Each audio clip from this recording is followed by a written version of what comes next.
Is 2025 going to be the best year of your life? If you are on social media or if you've been into astrology for any sort of time, you might have seen astrologers talk about like, oh, this year is going to be the best year of your life, or this year is going to be the best year of your life. But as you go throughout that year, you kind of end up seeing the differences, and maybe, it's not the best year of your life. It could be the worst year of your life. And in this video, I want to cover what that difference is and why sometimes someone could claim it's the best year of your life or maybe not, and why 2025 is different. And if you don't know me already, my name is Cam White. I'm a professional astrologer. I've been doing it for almost a decade. I've seen literally over 2,000 clients, and I like making astrology content for people that like to use the astrology to better their lives. So with that being said, what makes 2025 different? I want to start off with saying 2025 could possibly be the best year of your life, but that could also have happened in 2024. That could have also happened in 2023.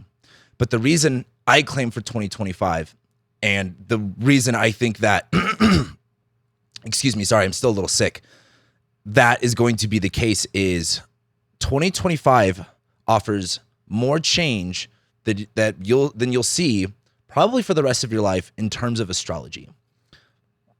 2025 has the opportunity to be both better and worse.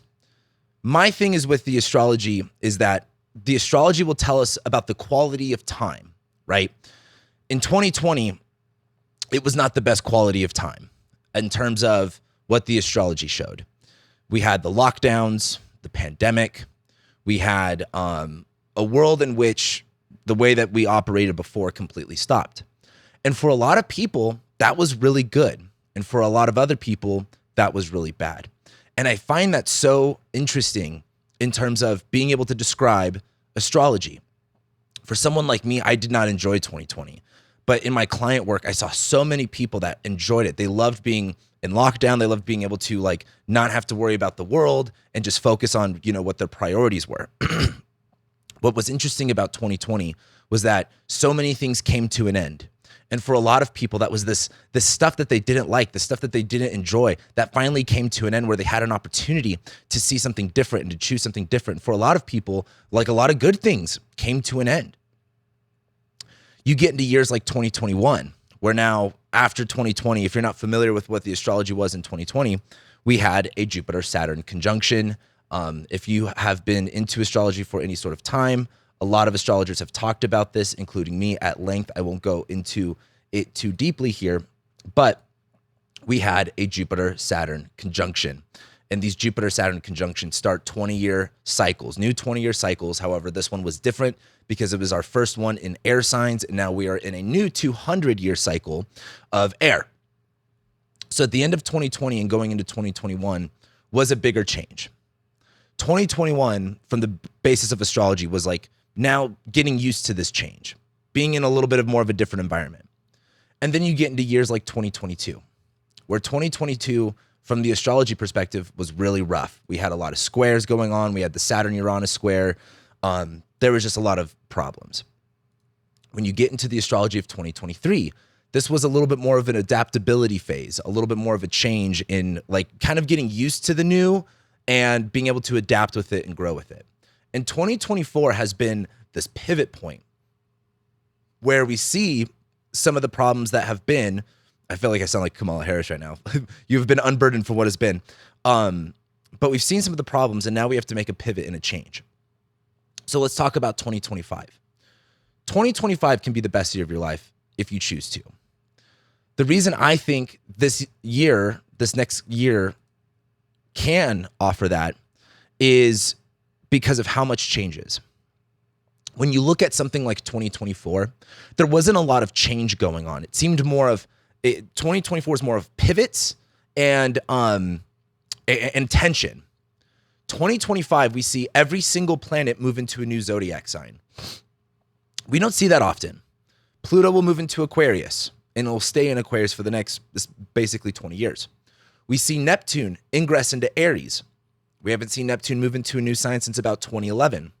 We have Uranus moving into Gemini. We haven't seen Uranus move into a new sign since about like 2017, 2018. And then we're going to have Saturn move into Aries, and then we're going to have Jupiter move into Cancer. And then, of course, Mars, Venus, Mercury, the Sun, Moon, they all move signs every single year. So when you look at 2025 as a whole, everything moves into a new sign. So what does that mean symbolically? That means every single chapter, every single page, if we look at our life as like a book, and let's say we have these continuous different plot lines running, where there's these shorter plot lines, there's these medium plot lines, and there's these longer plot lines. All of these plot lines end and shift into a new story. That's essentially what's happening. So you have an opportunity. Imagine where you're at in your life right now. What are the things that you love about it? What are the things that you hate about it? And do you think if you could look at the future and say, hey, between right now, I'm recording this in August of 2024, between now and August of 2025, if everything shifted, how would you feel? Do you think that that could be made for the better? Or do you think that could be made by the worse? I think the key thing here is knowing that this is coming, knowing that everything is going to shift from here on out. In 2025, the way I look at it is making change is really difficult. Even though it's so funny how the universe change is the most constant thing in the universe, yet it's like the most difficult thing for us humans to do. I always found that really interesting. And we have so much supportive energy over this next year to make these bigger changes. And the fun part about it is these changes are going to happen no matter what. No matter if you like them or if you don't like them, or if you want them to happen or if you don't want them to happen. So if you knew everything was going to change, would you get in front of the 8 ball? What kind of changes would you want to happen versus are you going to just be victim to change and not being willing to grow and not being willing to adapt and overcome? That's the question. And the thing is, I made the reason I'm making this video is I did a video on Instagram about how if 2024 is not your year, 2025 definitely can be. And I got a lot of comments and people were saying, hey, this is just what astrologers say every year. And I think that's true. I think 2025 is different though. I don't think I would have claimed 2024 as your year, maybe for like specific zodiac signs, and I can't think of them right now. I don't think 2020 would have been your year. I don't think 2021 was pretty decent. 2022, no. 2023 was a lot nicer than 2022. But 2025 has so much energy shifts. And not even just like small day-to-day stuff. I'm talking big cycle stuff.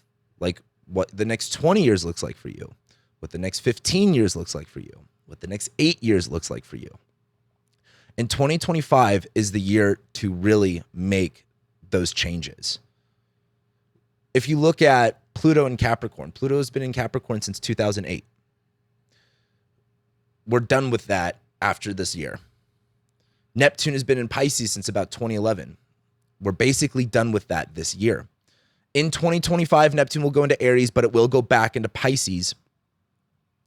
And then it will fully lock into Aries in 2026. The way I look at this next few years is 2025 is the beginning. 2025 is the whole new book.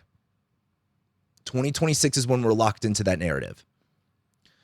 2025 is the year to start new things, to try new things, to move on to something else. And 2026 will be the year where you finally lock it in.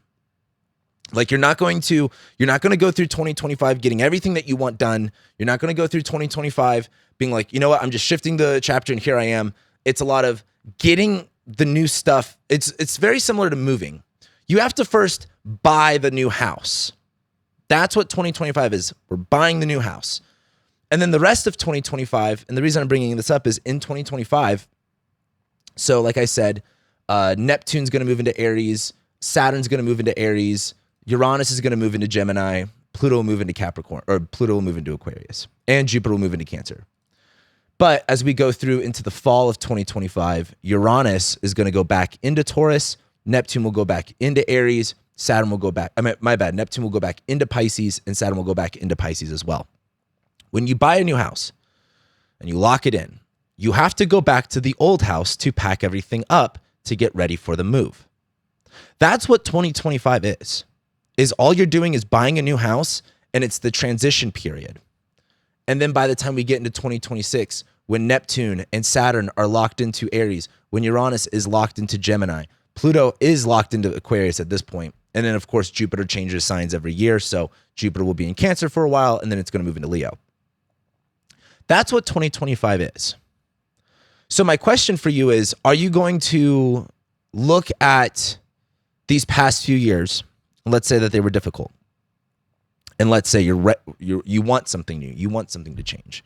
Are you going to let 2025, are you just going to let it blow you wherever it wants to blow you? That was hard not to think of a dirty version of that. Or are you going to look at this timeline and say, I have things in my life that I want to change, and this is when the weather allows me to make these changes? I don't want you to go into 2025 doing the same thing you have been doing for the past 4 years. There's a part of this, though, that what's fun about astrology is that it's going to happen anyway. These changes are going to happen anyway. And do you want to be, again, in front of the 8 ball or behind the 8 ball? Are you just going to let the universe push you wherever it wants to? And are you going to be victim to that? Or are you going to, look at this and say, you know what? I have these changes I want to make. I might be scared to make these changes. They're uncomfortable, but I know I have to. So rather than, denying or resisting, you can surrender. When we, astrology is all about the quality of time. And there's going to be good times and bad times. Like, that's the thing about talking about 20, like, it's like, oh, is this going to be a good year or a bad year? Well, there's always good times and there's always bad times constantly. What astrology is really good at, though, is showing you, hey, where are the bad things and where are the good things? And for some people, what might be really, really good might be really, really bad for someone else, depending on their chart. So I don't even like saying, oh, 2025 is going to be good. But the reason I say that is there's so much opportunity for change. Like, it's not just like, oh, you're going to go through this year and it'll be kind of good, it'll be kind of bad, but it's the same old, same old. There's so much opportunity for change. When you have opportunity for change, if you are 18, 19, 20 years old, the best thing you could ever do is leave your hometown. I'm so grateful for that every single day I'm alive, is that I got out of my hometown and I just took a risk.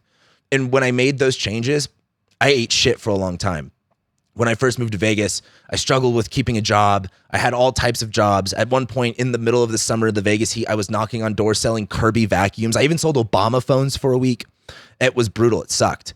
I was, donating plasma to make it, literally just to feed myself. And I hated it. But man, that change in my life, those experiences, those opportunities that I had were awesome. I look back so fondly at those times, even though in the moment it was horrible. I look back so fondly, and I'm so glad I made those changes. And the reason I bring up this story is we have so much change coming up. And there are going to be bad times.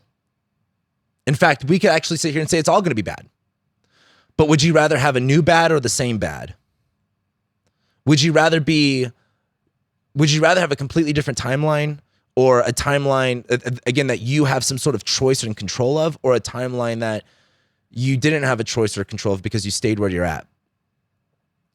There's going to be bad times and good times in every single year. And the astrology is not about saying, oh, 2025 is going to be good or 2024 is going to be good. It's about saying the quality of that time. And for specific zodiac signs, for specific rising signs, for specific birth charts, depending on your annual perfections or your zodiac releasing, they're either going to be better or worse. And so the reason I'm making this video is, again, a lot of people are going to say, oh, 2025 is going to be the best year of your life. Well, any year can be the best year of your life. But the reason I think 2025 has a better opportunity is that there's a lot of change available to you. A lot of change available to you. Do you want to be at the same place that you're at right now? Or do you want to move on? And if you move on, guess what? It's going to suck. When you grow, you get growing pains. But you're tapping into the potential that you have, and that's the most important thing, is you're not missing out on that untapped potential. And so I don't want you to say, oh, 2025 is going to be a bad year for me. It's something that really frustrates me, because the whole point of astrology is getting more of a detailed analysis of the quality of time, year by year, month by month, week by week, day by day, hour by hour. And so I think 2025 has a bigger opportunity to be the best year of your life because of how much change is going to happen. And think about it. Do you want things, no matter what, the way that your life is right now is not how it's going to be in a year from now, no matter what. And that's just kind of true no matter what. But the astrology shows such bigger changes. I mean, our lives aren't the same as when they were in 2020. I don't know anyone that's living the same life as they were in 2020. And it's so crazy living in, I talk to my mom all the time about changes, and it's just like, when you grew up in the 60s, 70s, 80s, things change so much more slowly versus now. It's just big change, big change, big change. And we get a lot of that next year. And for a lot of people, this is going to be rough. But I think the other part of astrology is, just like anything in life, you might look at what you're going through right now as tough, as shitty, as horrible. But as you get older and as time goes on, you might look back at these memories more fondly. Give me any sort of time in your life that was really shitty at that moment, but you look back, you're like, that wasn't that bad. That was actually kind of fun. We're really good at romanticizing the past. And so the reason I'm making this video is we're going to be talking a lot about how big 2025 is and how big the next decade is.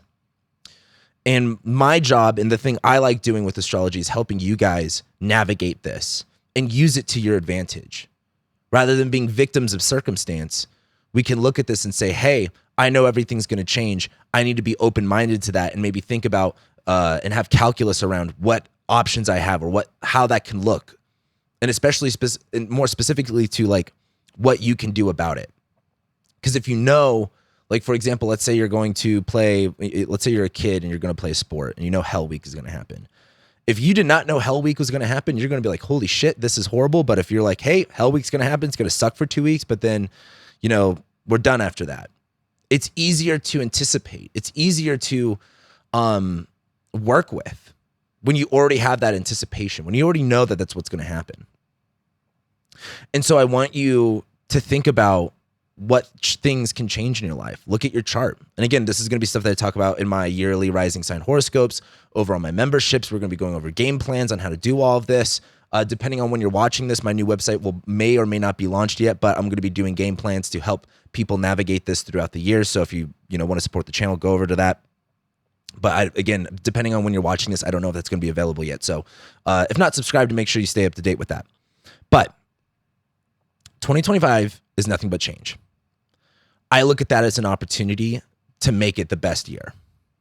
I remember when I moved to Vegas, like I said, it was really, really hard. It really, really sucked. But it was honestly one of the coolest things I ever fucking did. And it's the thing that allowed me to, I wouldn't be where I'm at right now if I didn't make that decision when I was 18 years old, when I didn't have fucking anything. It was just kind of like me and my sister decided to move because it was cheaper and fuck it, why not? And, I'm assuming it's easier to make that kind of decision when you're 18 years old. But 2025 is going to be bad too. It's going to be hard. Change is hard, especially too when you're anticipating things staying the same and then they don't, and you have to completely throw away your plans. That's also hard to cope with. And you have to be on your feet. You have to be adaptable. And so I don't want you to go through this next year thinking everything's going to be the same. It's just going to be the same shit, different day. We're going to go into a huge change in 2025. It's like you've been at your house right now for a decade and you're finally locking in buying a new house next year. You could feel the change coming. You haven't fully moved in yet, but you buy the house, you get excited. You maybe spend that first night in that house completely empty just out of excitement. And then you go back to your old house and you're like, and you feel softer about it. When you move and you hate your place and then you move, but as you're moving out, you're like, man, I'm going to miss this place. It's an ending. It's an ending of a chapter. And there's something spiritual about moving, about like packing things up. It's like ceremonious around closing something out in your life. In 2025, so much of the first half of 2025 is introduction to everything new. And the second half is you got to go back to that old house and pack everything up because you're not coming back. And I don't think you want to go back, but I think you can look at that time in your life in a positive way. Because I don't even say unfortunately, I think the cool thing about a life is that it's always changing. Change is the only constant in the universe. And what I love about 2025 is the change is so big that it's going to be hard to keep up with. But it's exciting. It's adventurous. It's a new frontier. And you get to, again, it's kind of like exploring a new ocean. It's still an ocean, but the waves, the weather, the tide, the sea creatures might all be different. So as we start closing out 2024, I want you to really reflect on what this past 15, 16 years have been, what these past 12, 15 years have been, what these past 8 years have been, and know that this was one chapter of your life. And it was awesome. Even though it sucked. It sucked, it was shitty, but it was awesome. And I don't think you would want to have it any other way. And we get to close out this chapter, and we get to start something new. And you get to decide what that new looks like. Because again, no matter what change is happening, whether if you think you're going to stay at the same place, what you're doing right now, you're not. And you can either be, again, in front of the 8 ball and start preparing and start thinking of ways that you would want to have the change happen if you had some sort of control, or you could sit and just wait for things to happen to you. But I think 2025 has such big potential and opportunity to be one of the best years of your life. And maybe in the middle of 2025, you don't think that way. But maybe in 2028, 2029, you look back and you go, that 2025 was that year that I made these changes. 2025 was that year I saw the difference. 2025 was that year I decided to take a risk and to challenge myself and to just trust the process. I really enjoy talking about transiting astrology and helping you guys navigate this. And the reason I'm making this video is I cannot, this is the way I'm going about 2025. I'm not thinking, oh, it's just going to be whatever. And a lot of other astrologers are talking about it too. And there's something so cool about being able to see the future and just saying, hey, the quality of the time, we're in a completely different chapter next year. I think it's easy to look at maybe 2024, 2023, 2022. A lot of similarities. Of course, things change as things go on. But by this time next year, we're going to be in a very, very different story. And I think it's really exciting to look forward to. And I think you need to understand that that option of massive change is available to you. And that change can be for the best if you decide to use it. And you don't be scared of the unknown. You face that fear of the unknown. And you take it with stride. Because you only have one life. And this is it. Something I think a lot about is, this is my life right now. This is what I get to reflect on when I'm old. These are the decisions and the things I decide to focus on that dictate the quality and the experience that I have on this earth the one time that I get this opportunity. As far as I know. Again, maybe I reincarnate into something, but I don't know about that. So all I have is what I have. And I would rather be aware of that and know that the clock is ticking and that there's things that I want, there's things in my heart that I want to push for. And that I can't be afraid to listen to what my heart says. And that I have to do it anyway, because otherwise I die miserable. That's really where all of my stuff from astrology comes from. I have a lot of burning desire in my heart, and even though it's scary, I have to listen to it, otherwise I die miserable. And that's the last thing I want for my life. So really think about where you're at. Don't be afraid over these next few months to really reflect where you're at and where things are going, because it's as soon as we start the clock of 2025, as soon as we flip that calendar, it's go time. I love and appreciate you guys. I'll be seeing you next time.